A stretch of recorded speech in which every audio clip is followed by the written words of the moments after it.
आषाढी वारी दरम्यान वारकऱ्यांचं आरोग्य आणि पायांची निगा राखण्यासाठी सुरू असलेल्या चरणसेवा उपक्रमाचा आज समारोप होणार आहे।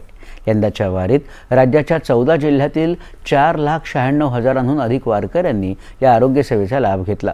या उपक्रमांतर्गत सातारा, पुणे, सोलापूर, नाशिकसह 14 जिल्ह्यातल्या 140 मुक्काम स्थळांवर सेवा केंद्र उभारण्यात आली होती। या केंद्रांमधून वारकऱ्यांना मोफत आरोग्य तपासणी, फिजिओथेरपी, प्रथमोपचार आणि रुग्णवाहिका सुविधा उपलब्ध करून देण्यात आली। या राज्यव्यापी उपक्रमात 164 आरोग्य संस्था, 7,538 स्वयंसेवक आणि 11,331 वैद्यकीय कर्मचाऱ्यांनी सहभाग नोंदवला।